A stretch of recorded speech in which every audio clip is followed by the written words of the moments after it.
at or after 9 a.m. The affected parties will be notified of the meeting date, and meetings of the County Commission are held in this same room. Any action taking on the zoning text amendment during the public hearing tonight is a recommendation that will be forwarded to the County Commission for another public hearing on Tuesday, April 28th, 2026, at or after 9 a.m. Meetings of the County Commission are held in this same room. First on the agenda is public input. Is there anyone who wishes to speak on an item that is not on the agenda?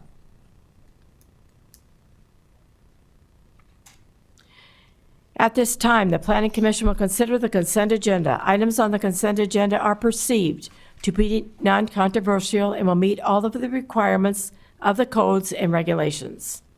The consent agenda will be acted on in one motion with no public hearing on the items unless a member of the public, the commission, or staff requests the item be removed from the consent agenda.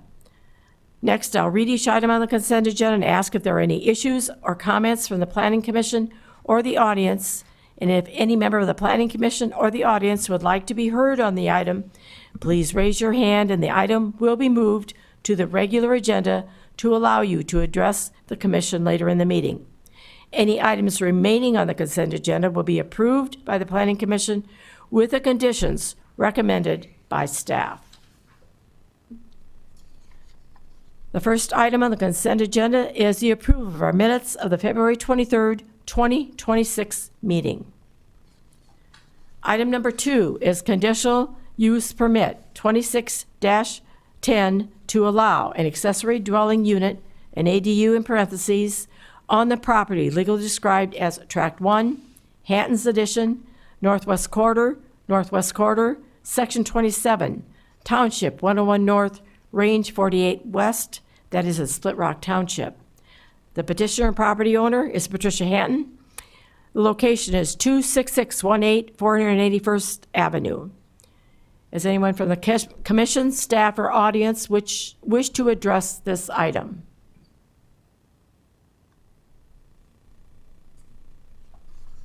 Item number 3 is conditional use permit 2611 to exceed 2,400 square feet of accessory building space, requesting 4,008 square feet on the property legally described as Lot 7, Paulson subdivision.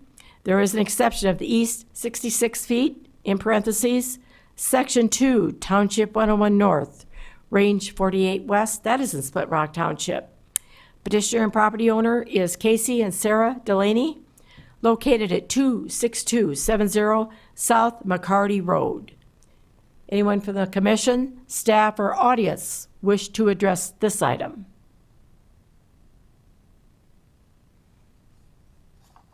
Item number 4 is rezoning 26-04 to rezone from A1 Agricultural District to the C Commercial District. The property legally described as the west 200 feet of Tract 2, Otterbee's Addition. There is an exception of Lot H-2, end of exception, Northeast Quarter, Section 12, Township 102 North, Range 50 West. That is in Benton Township. The petitioner and property owner is David Knowles, located a half a mile north of the 258th Street and 472nd Avenue intersection. Anyone from the staff, commission, or audience wish to be heard on this item?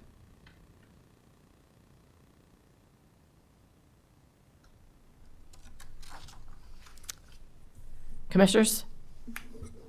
Motion to approve the consent agenda. Second. I have a motion and a second to approve the consent agenda. Any further discussion? All those in favor? Aye. Opposed? Motion passes. If your item has been approved, you're free to go. We'll move on to the regular agenda.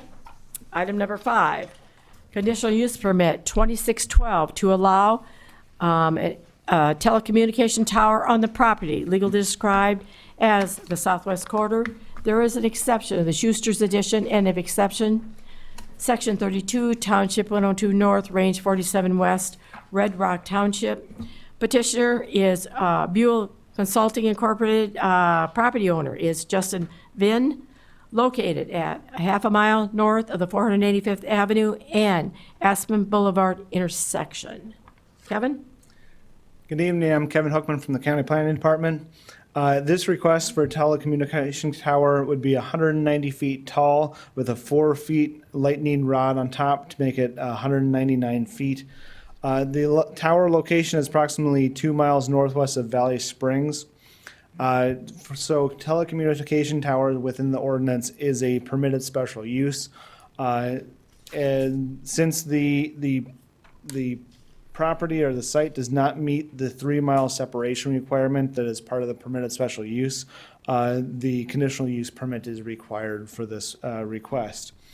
The petitioner has submitted narrative and site plans to support the request. The site will utilize an existing driveway located on the north side of the property, right about here. And there will be a security fence located around the entire site. It would be noted that the proposed tower site is located within 3,000 feet, or approximately 3,000 feet northeast of a registered private airport. It would be located down this direction in the southeast or southwest. The several documents are shown by the petitioner that no FFA notice is required for the airport site. In that, some of the documents, one of the airspace summary does list that there is possible impact to the Erickson Intergalactic Private Airport, which is the airport nearby. The tower will need to meet all FAA requirements for safe flight. And if it is found the plans for the tower site need to change in order to meet FAA rules, then an amendment would need to be required for this permit, and it would be brought back before you for another hearing. And that would include if the site was to change further back, or one way or another, or the tower height would be changed. That's sort of a thing that would require FFA or FAA, and it would require a conditional use permit. So under the conditional use permit criteria to consider for all conditional use permits, I'll kind of go over them briefly. Criteria 1, the effect upon the use and enjoyment of other property in the immediate vicinity for the uses already permitted and property values in the immediate vicinity. The area is primarily agricultural cropland with scattered farmsteads and acreages. There will be minimal effect upon the agricultural land, or will not affect the agricultural land, but it also have minimal effect on the neighboring properties. The tower is short enough not to require lighting, so there would be less visual impact for nearby properties. But noted earlier, this would have, as stated in that one document, may have impact on the nearby airport. 2, the effect upon normal and orderly development and improvement of surrounding vacant properties for uses predominant in the area. The area will likely remain agricultural for a long time in the future. The city of Brandon is developing towards this direction. However, the tower will likely service properties within the Brandon, that population. Towers are a regular part of development, and it's not likely the proposed tower will affect future development. 3, the utility access roads, drainage, or other necessary facilities are provided. The proposed site will not change grade and will not significantly change drainage from the existing row crops. The applicant will be responsible to extend any needed utilities. 4, that off-street parking and loading requirements are met. Once construction is complete, only traffic to the tower will be maintenance equipment, so it'll be light. It'll be a gravel surface driveway and work area, and it is large enough to accommodate several vehicles. 5, the measures are taken to control offensive odor, fumes, dust, noise, vibration, and lighting, inclusive of lighted signs, so that none of these will constitute a nuisance. The tower should not create odor, fumes, dust, noise, or vibration during regular operations. A tower less than 200 feet tall is not typically required to have lighting according to the FAA. It is in close proximity to the private airport, which may change that. But I would note that Minnehaha County zoning ordinance does require that any new tower meet the minimum requirements for FAA, so that way a light is not added to cause visual concern for anybody nearby if it's not necessary by the FAA. Then number 6, health, safety, and general welfare of the public and the comprehensive plan. The day-to-day operation of the proposed land use will have minimal effect on health, safety, and general welfare. The nearest dwelling is located well over 1,300 feet away. And in the site will have reasonable security from climbers and vandals with petitioner with the security fence around it. Will note that the zoning ordinance includes that the property or facility or owner must remove the tower if it is not in use for 365 consecutive days. If the tower is not removed, the county may remove the tower at the property or facility owner's expense. And I will also note that a building permit is required prior to construction of the tower. Staff is recommending approval of this conditional use permit with 6 conditions as listed. Is there any questions? Any questions for him? It's not at this time. Anyone from the audience care to address this item? You bet. Step forward, state your name and address. Mark Erickson, 48473 262 Street, Valley Springs. I own the airport SD-73 Erickson Intergalactic Airport. And on that property, we have a FAA-approved repair station, and we have customers that come from all over the country that fly into our airport to either purchase parts or get estimates for repair of their aircraft. This 200 or 199-foot tower is an obstruction for us. The pattern altitude coming from any direction is 200 feet. So anybody that would be, and as you approach from that tower to our airport, that decreases to 100 feet and then on final down to 0 where you're landing. So this obstruction is definitely a hazard for people flying in and out of my airport. I've got documentation here. If anybody's interested, I can give you a copy. Interested? Yeah.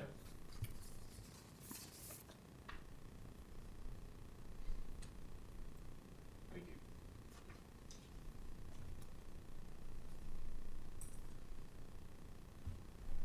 you.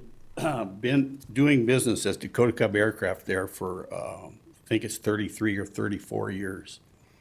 The airport's been there for the greater percentage of that.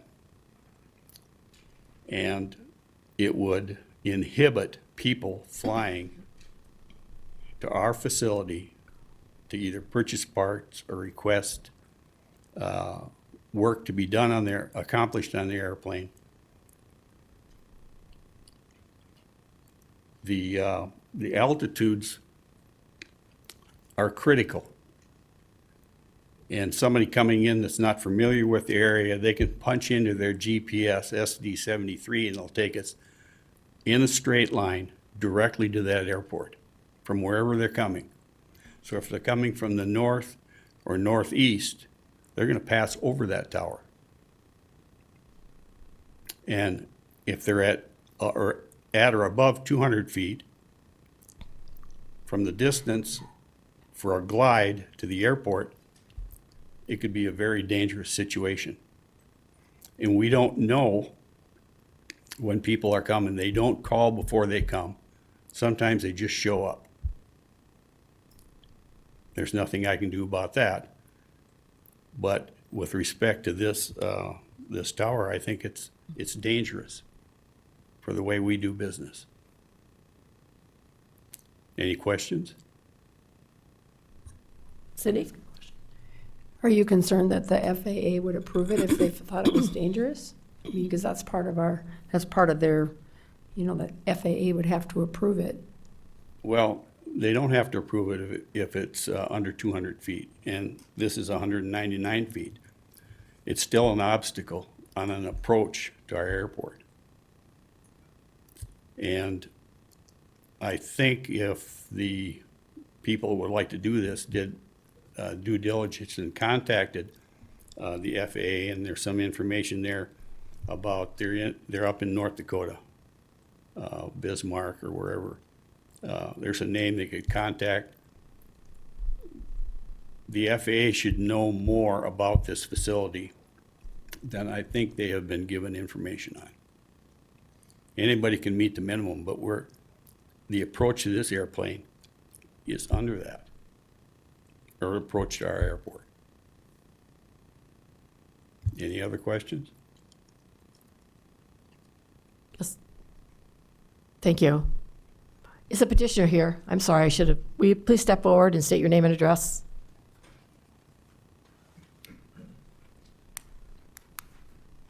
Yeah, good evening. My name is Blair Ransom. I'm with Buell Consulting. I'm here along with Mike Long from Hush Blackwell, right here. Hi.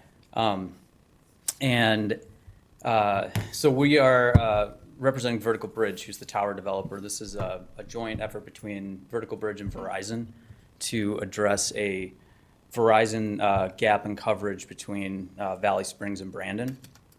As Kevin mentioned, the reason we're coming before you for a conditional use permit is specifically because we don't comply with the 3-mile separation requirement.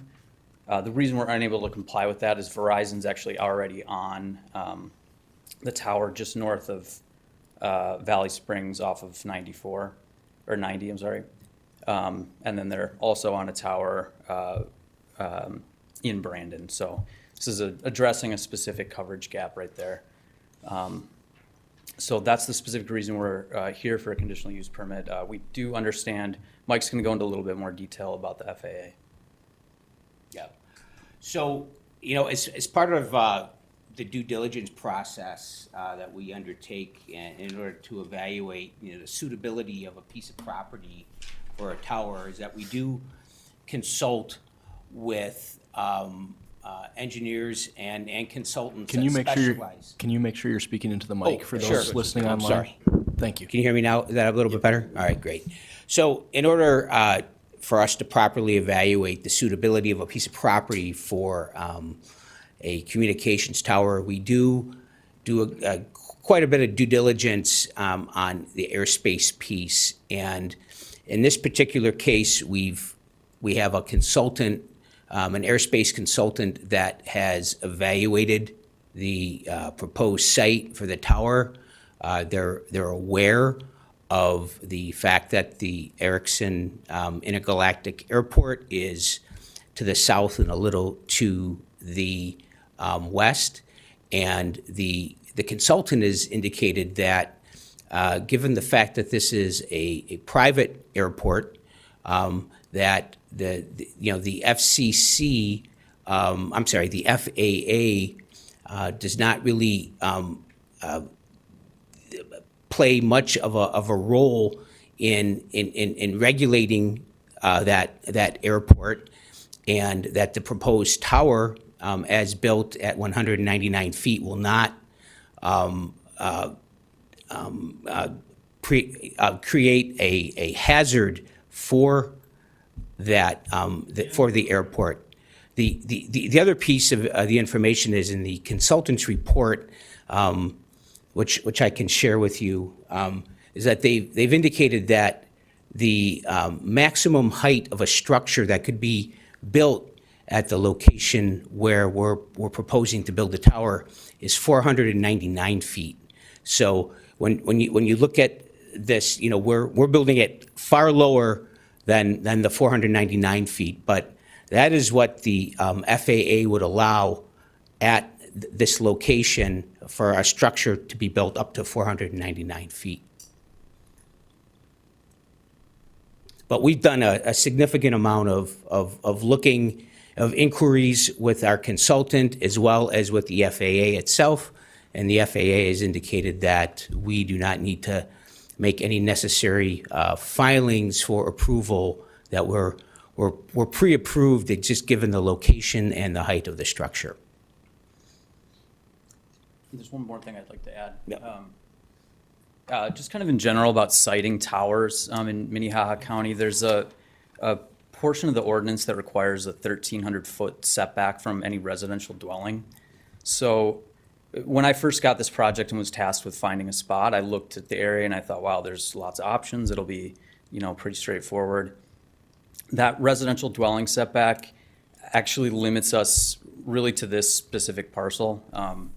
We could not find any other interested landlords, and there's really very, very few available spots that comply with that residential dwelling setback, which is unique, I think, to this county, that the extent of the setback is so great. But I think it's an important thing to note when looking at the surrounding area, and the question might be, why do you have to put it here? Well, it's a standard that's been imposed by the ordinance. Madam Chair, can I Go ahead, ask Joe. a question?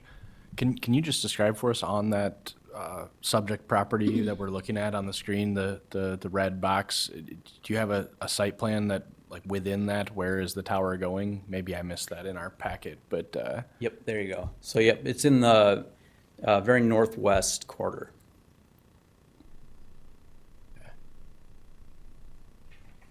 so what factors went into selecting within the parcel in question? What factors went into putting it in the northwest portion of the property? Was the airport one of your considerations at all? More so the residential dwelling setback. We needed to keep it on the north side. Mr. Vin actively farms it, so part of our consideration whenever we work with farmers is convenience. So it had to be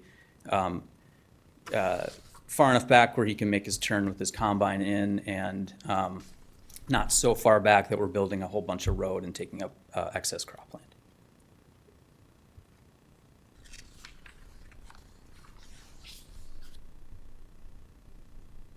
Did that answer your question, Joe? Okay. Any other questions for them? I'd like to speak again.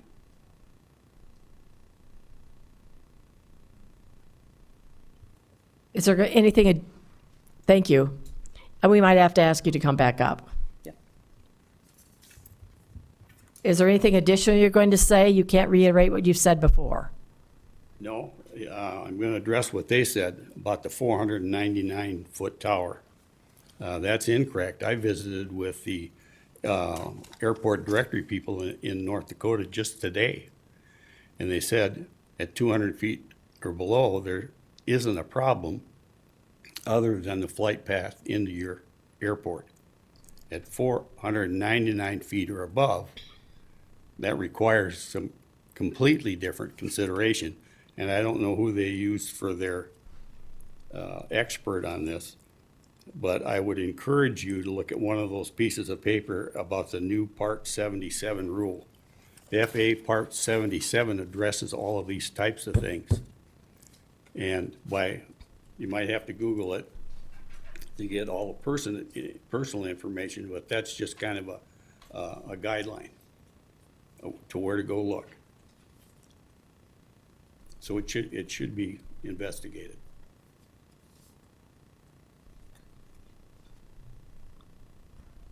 I've been dealing with the FAA for 34 years. We make FAA PMA approved parts for the old Piper, vintage Piper aircraft. And, they're strict on all the things that we have to deal with them on. And I think that they are interested in making sure our airport is safe for people transitioning in and out of it. Any questions? Any more questions for him?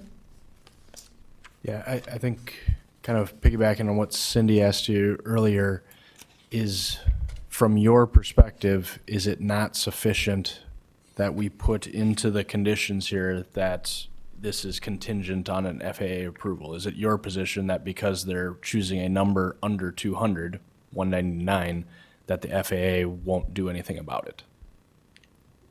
I don't believe they would oppose it.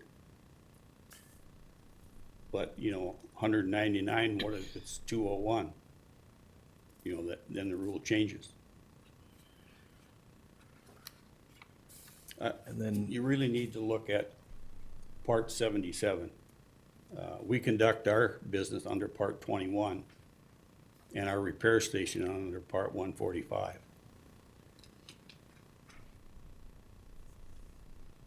You could also study traffic patterns in and out of airports, and it will show you what our airport is a standard left-hand pattern. And if you were to look at some documentation with respect to that, you would see how traffic moves in and out of an airport. Not just ours, any airport, they're all the same.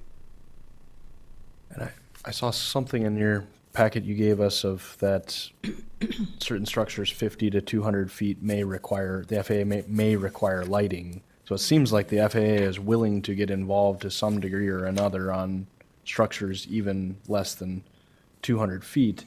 I guess what I'm struggling with, is this our expertise, or do we have to defer to the FAA? I mean, we're basically making a judgment on the land use and some of the other setbacks and some other considerations. I think you should, We're not the FAA, so I find that it's a tough but one of the position. documents there has got the information.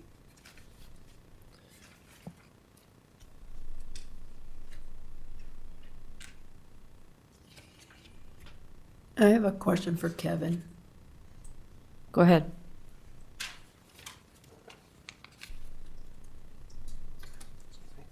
So Kevin, in our ordinance, it's a 300 or 3,000 feet from a structure of a home. Is that what that was? So from a structure of a home, it's 1,300 feet. Okay, so does a conditional use permit change the distance? Yes, so the 1,300 feet is actually a requirement of a permitted special use. If the applicant could not meet that 1,300 feet, they would go in the similar process, just like in this case, they can meet the 1,300 feet, but they can't meet the 3-mile requirement from the next tower. So that means they come to the conditional use permit process. So it'd be the same way. They would go through a conditional use permit if they can't meet 1,300 feet. So actually, they could, that opens up a whole lot more properties. If you have somebody that doesn't mind having one closer than 1,300 feet, you just have to have a conditional use permit? Yes, you either have to have a conditional use permit or waivers, one or the other. Okay, thank you. This is the document I'm talking about, it's got blue, yeah, that gives the FAA's contact information. And then you can Google the Part 77. Thank you. Anyone else in the audience care to address this? You want to come back and comment? Yeah, I just have one follow-up clarification to what Kevin mentioned.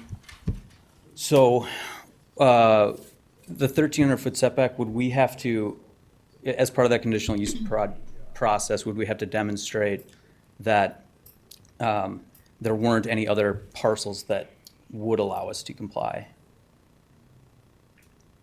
So, essentially, take the hypothetical where I had to come back and say, there's this site that we have now that complies with the setback, but there's this FAA issue. There's another site that maybe doesn't or is not as impacted. Setting aside the FAA issue, which I think is not going to change regardless of where we're at in this area, the FAA is, because of the height of the tower, it's still not going to impose any lighting standards on this. So, does my question make sense?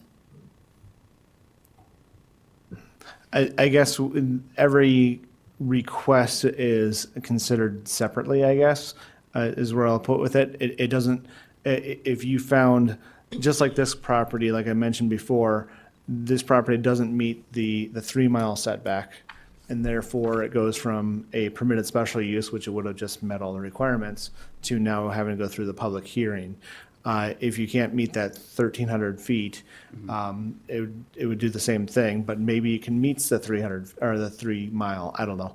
just as a Yeah. possibility. That's where it would look at it, each site individually. Sure. It's, It wouldn't require you to show that you can't make another site work. okay, and it becomes, for us, then it becomes kind of like a jigsaw puzzle because, we may find a site, where there's no private airport that conflicts with it, but it's next to somebody's home, and then they come and say, well, it's with you not meeting the 1,300-foot setback, and then, that it becomes kind of a ping pong of which site's better, and so that's kind of the burden that we're under.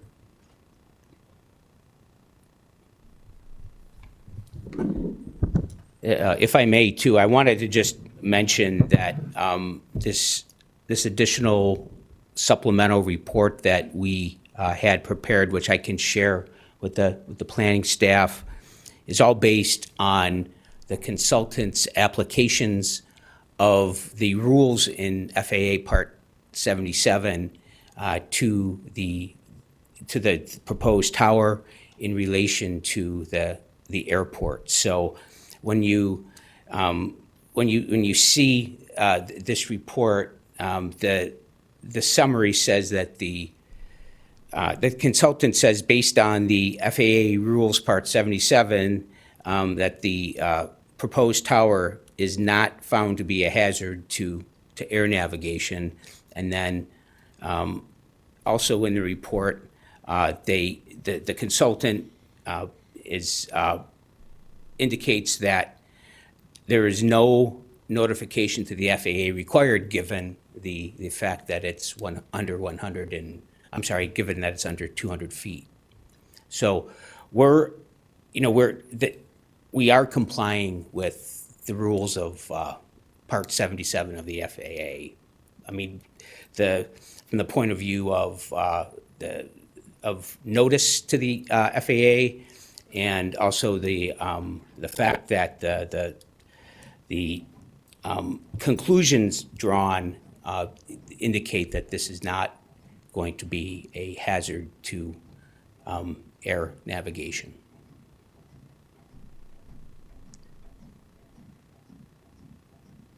Anyone have any questions for them? I'd suggest, Madam Chair, that we hear the rest of our audience out Right. to clear out any other public comment. Yeah. Anyone else in the audience care to address this item? Please step forward, state your name and address. Good evening. I'm Dan Hupp, 26196 485th Avenue. I received a letter, and I'm within the 300 feet from what the letter had said.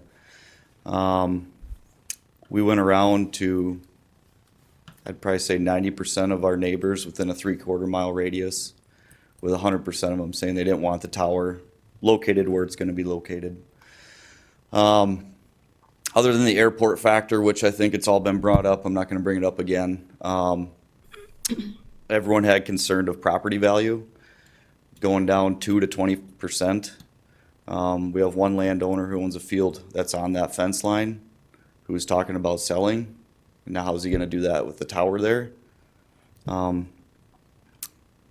Also, we have the eyesore with all of us neighbors sitting right there looking at this tower that we don't want. Could there be some hazard to the tower with ice on it? Wind starts blowing ice around. I've got young kids that run around the yard all the time. Other neighbors have young kids too. We moved to the country to have the open atmosphere. We also all talked about health concerns. I know it was brought up, it was minimal health concerns. Well, what does minimal mean? Right now we don't have any health concerns other than our kids falling off our swing sets.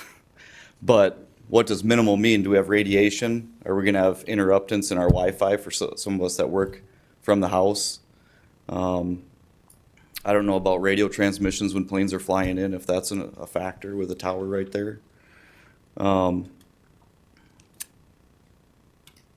So we did go around, we got 25 signatures within that 3/4 mile radius of people who did not want it up. Out of all the people that we talked to, none of them wanted the tower.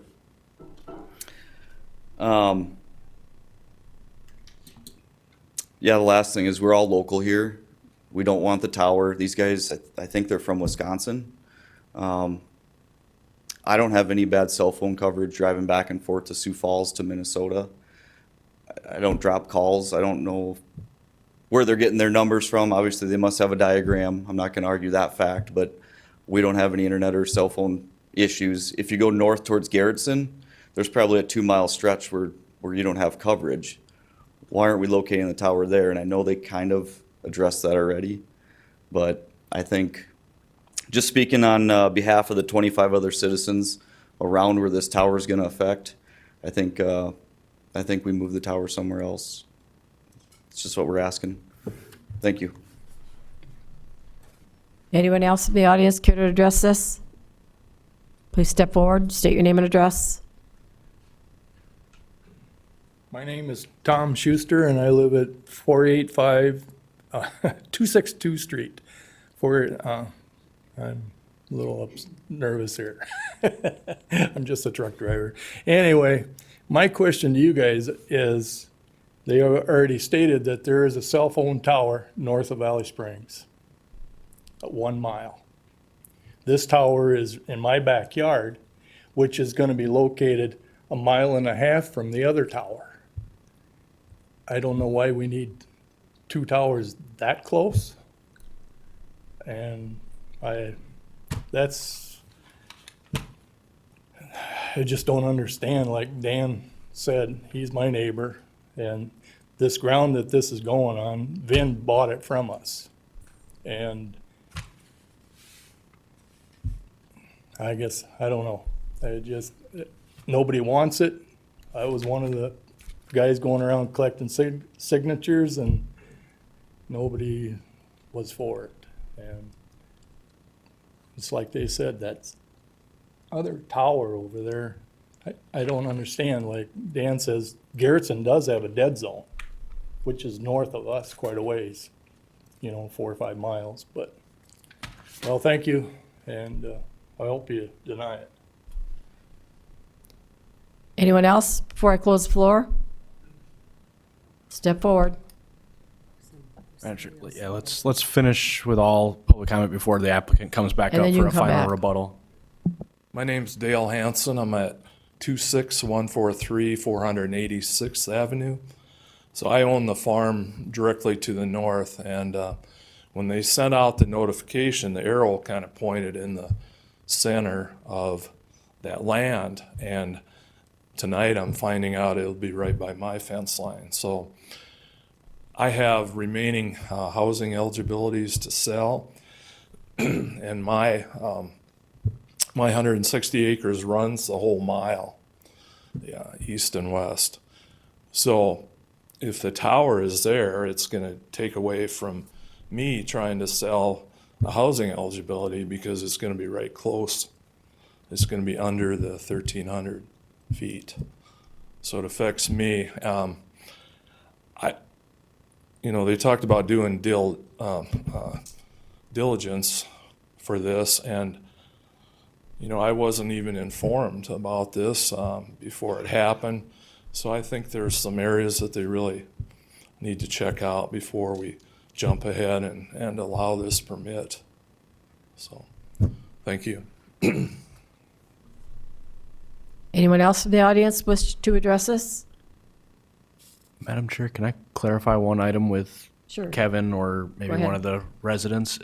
Do we have a number of feet the closest residence is? Are we further than 1,300? Are we meeting that element of the ordinance? Yes, we're meeting the 1,300 feet at this location. I think I did have it listed somewhere. But yes, I do recall, and maybe I didn't list it, but they are meeting that requirement of the 1,300 feet from the nearest residence. And if I recall, this is going off memory, that it's not by a whole lot more than that, maybe 1,600 feet, but it is meeting it.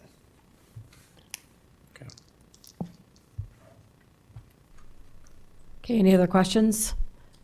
Anyone else care to address the item for the public? You want to come back up? I had a question on one of the statements. Okay, I'll allow you to do one question.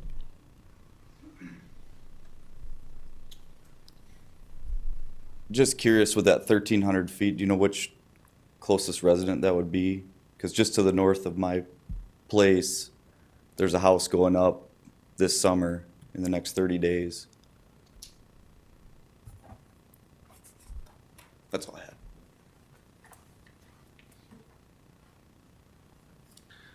Mason just pulled up our GIS map, and the closest residence is Mark Olson to the north at about 1,600 feet. Do we know where that new house is going in?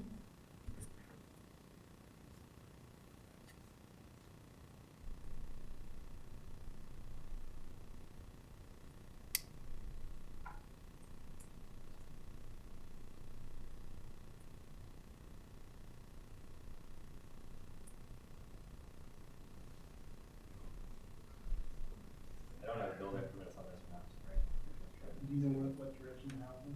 It's to the south, just to the north of my acreage. Oh, yeah, it's not.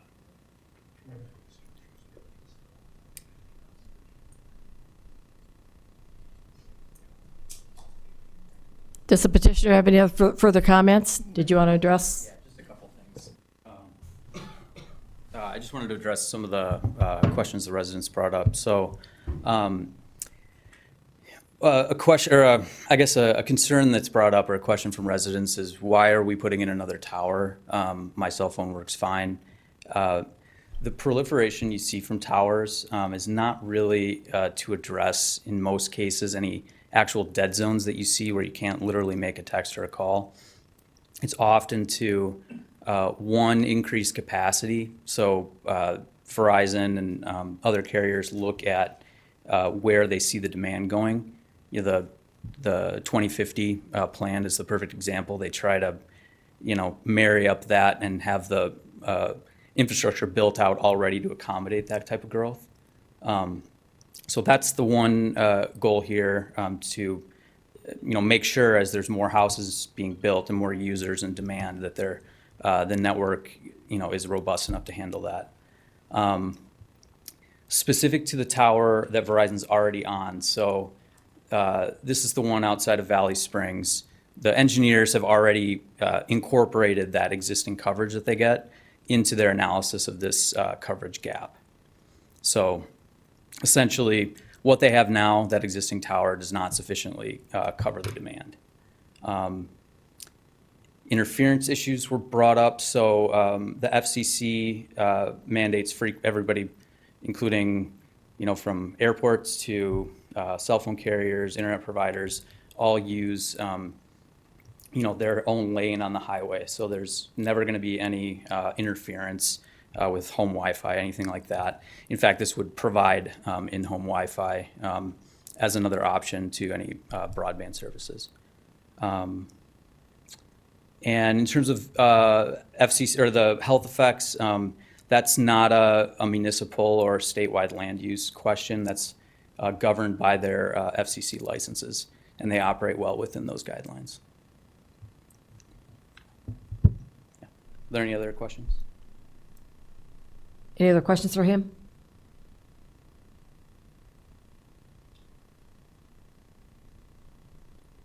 I guess not at this time.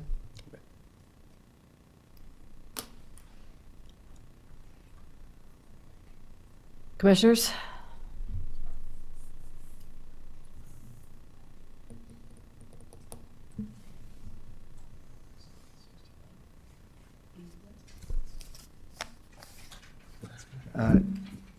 Madam Chair?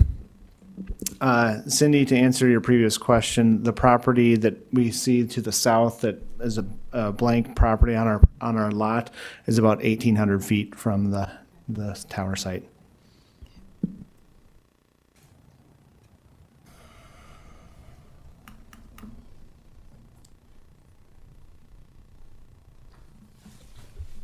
Any discussion? Yes, Mike? Madam Chair, I'll Go ahead, kick it Mike. off, and I'd be, I guess, welcome any comments from everyone else up here as well. I understand there's always a need for public, the cell coverage, and that's always a concern. But I do have reservations about this site. I'm concerned about the airport that's been there and been there for a long time. And we look at the news today. There's a aviation incident that people lost their lives, and not that that's necessarily going to leave that here, but it is a reminder that nothing's foolproof, nothing's safe. That there's airplanes can still kind of come out of the sky. So I guess with that said, I'm really not in favor of this site, and I understand that there is some restrictions on where they can put them, but again, that's why we're here tonight, right? And that setback of 1,300 feet or the 3 miles. I'd be more interested in seeing a site that's maybe within that setback that's acceptable to the neighbors. Like Kevin mentioned earlier, they can get a waiver. Maybe someone doesn't mind having a cell tower in their backyard, and if that's the case, great. So I guess my thoughts are at this point, I'm not in favor of this, but I'd just like to hear everyone else's comments as well. Anyone else? Yeah, Madam Chair, I No. follow Mike's logic. I get how the developer's in a bit of a tight spot to try to find the piece that meets all the requirements. I guess in a perfect world, the towers would be more than 3 miles apart, and you'd be more than 1,300 from a residence, and you actually wouldn't even be here. It'd be a special permitted use. You wouldn't even have to get a conditional use permit. But we're here because we're either, what I kind of gather from the applicant is that in analyzing all the parcels that would fit the engineering needs, you're going to miss one of those two, and probably the cell tower one is going to be just, I think they're admitting that they're putting one between two towers, and those towers are not that far apart to begin with, so putting one in the middle.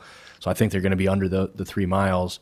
It seems like they've made a good faith effort to meet the 1,300 residential setback, but it doesn't seem like it came with a lot of notice and conversation with the neighborhood to win people over along the way. And that might be a lesson learned, that trying to potentially go closer to residences, but with the communication that goes with being a good neighbor and trying to get people to come along with them might lead to a path of less resistance. The FAA stuff, I'm struggling with whether it's a red herring that this is outside our scope, and the FAA has to weigh in on that directly. We put it as a condition here, but so there's a lot of variables kind of going back and forth with me, but it isn't. I kind of share your sentiment, Mike, that it's just not sitting right with me, and maybe sending the developer back to the drawing board and working along planning staff side of how to do site selection and come back to us again with some options, or with a new option that takes into account some of these factors might be looked more favorably. But I'm not a hard no at this point, but I share your sentiments and would welcome any other feedback of my colleagues. Anyone else? Adam? Oh, go ahead. Trying to put my thoughts together collectively so they make sense. In my former job with the county, quite a few years ago, we had a cell tower issue. And I think it was probably setbacks from a residence instead of the 3,000 feet. The resident actually did want it there. And in that particular area, there was a great need. Not so much that they were seeing dropped calls, but like Verizon, like you had already said, the consultant already said, is that there was so much growth in that area that there was going to become a need very, very soon. And it took us quite a while to work through that, and the resident even wanted it there, but the neighbors were opposed to it. That being said, the neighbors are opposed to it here, and there's an airport, and I think that there are probably people out there that would possibly be willing to have it in their backyard. I don't think where this tower has ended up has caused anyone any problems at all. Of course, there's no airport close by, and there are not many neighbors close by to this one. And so I hope that they can find a resident who's willing to have that in their backyard. I've driven by it before, and it's hardly visible, but so I'm probably leaning towards no also. Anyone else?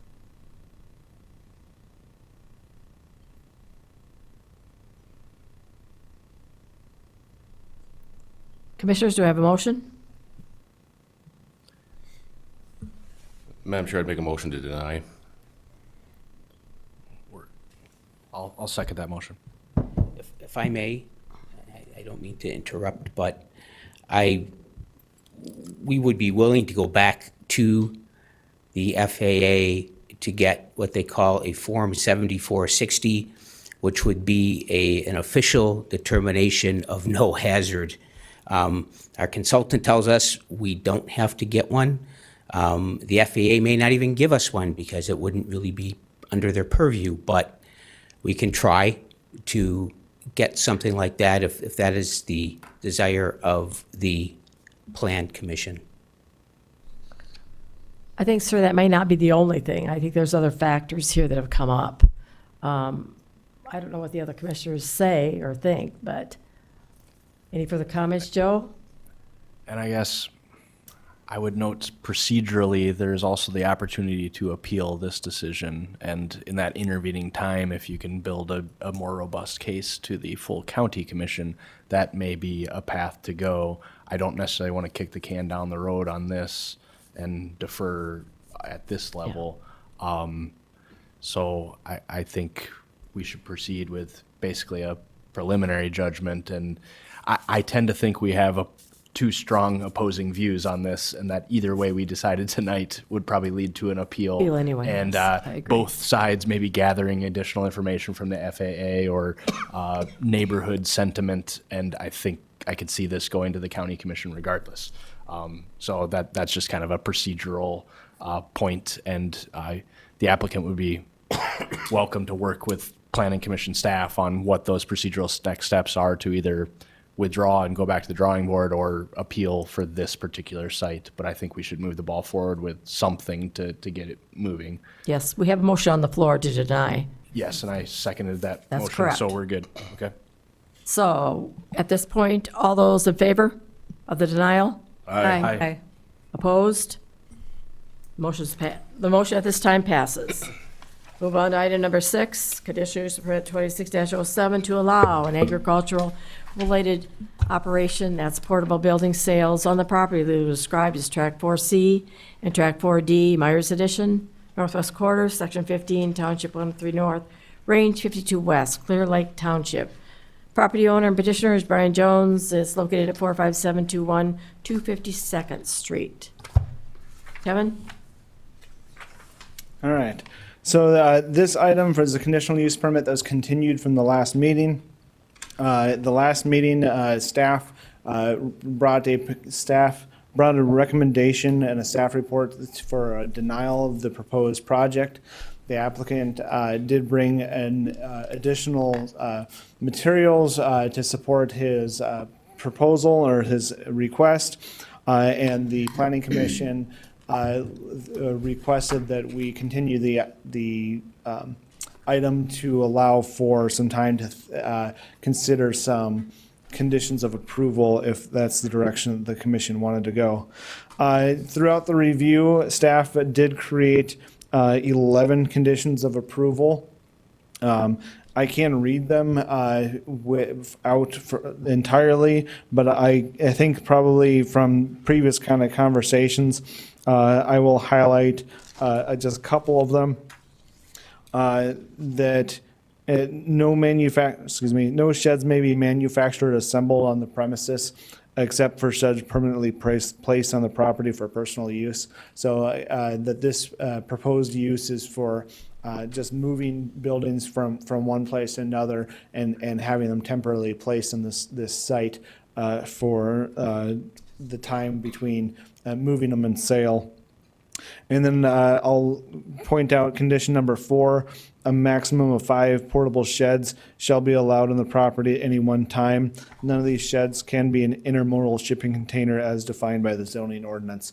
The international shipping container part was something that staff was reviewing to make it so that this doesn't look like just a haphazard collection of stuff on a property, that they would be actual sheds used for this purpose, even though typically an intermodal shipping container can be used as a structure on a regular property.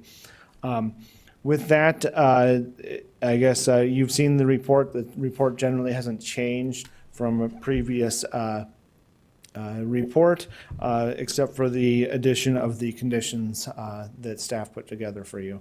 Is there any questions? Questions for him? Guess not at this time. Is the petitioner here? Please step forward, state your name and address. Brian Jones, 45721 252nd Street. Okay, anybody have any questions for him? Mr. Jones, can you just refresh our recollection of what your business plan is and just give us the 2-minute overview? Yep, absolutely. We move storage sheds. Storage buildings you can find in your backyards, garden sheds. And we would like to have a maximum of 5 on the property that we could use for resale value.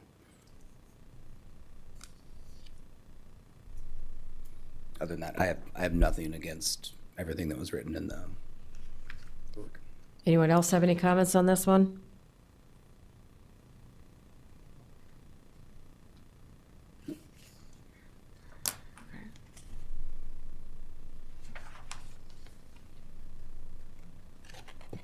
Adam? Sure. I guess, I think it's pretty straightforward. I guess I'll make a motion to approve. Okay. Do I have a second? I'll second. Okay, I have a motion and second on the floor to approve conditional use permit 26-07. Any further discussion? All those in favor? Aye. Aye. Opposed? No. Let's do a roll call vote, please. Joe? Aye. Cindy? No. Ryan? Aye. Adam? Yes. Mike? No. Becky? Yes. That item has been approved. We'll move on to, let's see here, what's next here? Zoning text amendment number 7, 2606, to amend the 1990 revised zoning ordinance for Minnehaha County, updating the fees. Kevin?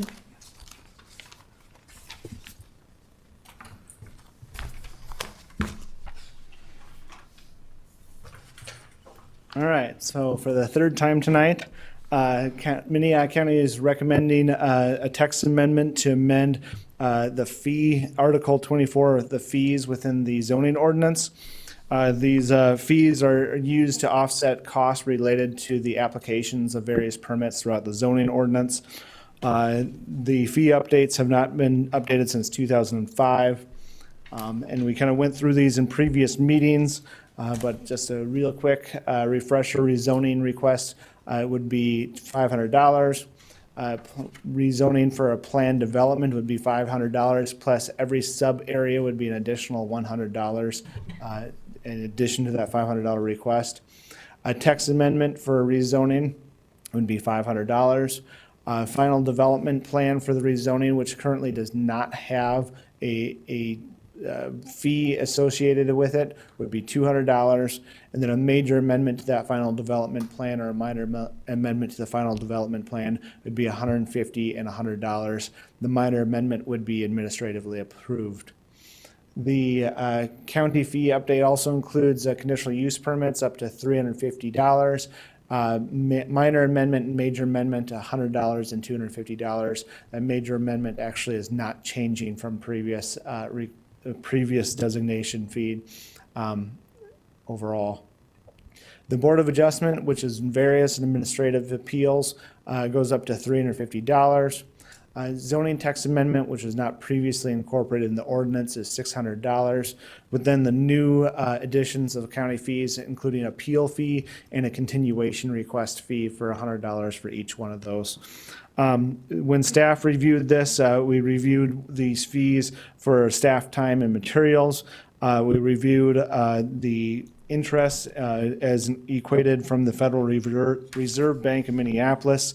The inflation indicator showed that from 2005 to 2025, there's a 65% increase, and we are below that for generally everything that's on the increases.